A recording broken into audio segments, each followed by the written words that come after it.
हजरत अली रजी अल्लाह ताला अन्हो का गुस्सा और अल्लाह का खौफ, दिल हिला देने वाला वाकया। कभी सोचा है अगर इंसान अपने गुस्से पर काबू पा ले तो अल्लाह उससे कितना राजी हो जाए।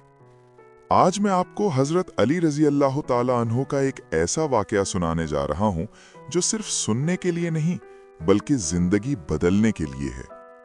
ये उस जमाने का वाकया है जब इस्लाम के दुश्मन बहुत ज्यादा थे और हक को बातिल के दरमियान तलवारों से फैसले हो रहे थे। हजरत अली रजी अल्लाह ताला अन्हो अल्लाह के रास्ते में मैदान जंग में मौजूद थे। सामने एक सख्त दुश्मन था।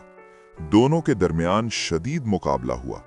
बिलाखिर हजरत अली रजी अल्लाह ताला अन्हो ने उसे जमीन पर गिरा दिया। तलवार हाथ में थी, बस एक वार और सब खत्म हो जाता। अचानक उस दुश्मन ने हजरत अली रजी अल्लाह ताला अन्हो के चेहरे पर थूक दिया। सोचिए, अगर हम इस जगह होते तो हमारा क्या हाल होता। लेकिन हजरत अली रजी अल्लाह ताला अन्हो ने जो किया वो तारीख में मिसाल बन गया। आपने तलवार नीचे रख दी। वो आदमी हैरान रह गया और कांपती आवाज में बोला, ए अली, तुमने मुझे क्यों छोड़ दिया? तुम तो गालिब आ चुके थे। हजरत अली रजी अल्लाह ताला अन्हो ने निहायत सुकून से फरमाया, जब तक तुम मुझसे लड़ रहे थे मैं अल्लाह के लिए लड़ रहा था, लेकिन जब तुमने मेरे चेहरे पर थूका तो मुझे अपने नफ्स का गुस्सा महसूस हुआ और मैं ये नहीं चाहता कि मैं किसी को अपने गुस्से की वजह से कत्ल करूं। मैं सिर्फ अल्लाह के लिए वार करता हूं, ना कि अपने नफ्स के लिए। ये सुनकर उस दुश्मन की आंखों से आंसू बहने लगे। वो बोला कि जो इंसान अपने गुस्से पर काबू पा ले वो कभी झूठा नहीं हो सकता, और उसी लम्हे उसमें इस्लाम कबूल कर लिया।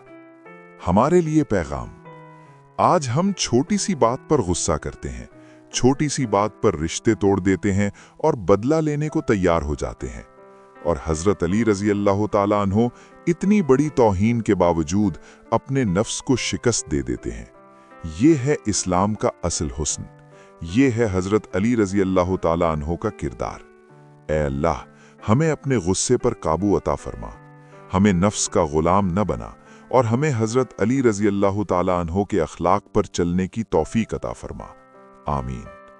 अगर ये वाकया आपके दिल को छू गया हो तो वीडियो को लाइक जरूर करें और चैनल को सब्सक्राइब करें। ये चैनल इस्लामी वाकयात और सबक आमोज कहानियों के लिए है जो सिर्फ सुनी नहीं जाती बल्कि दिल में उतर जाती है।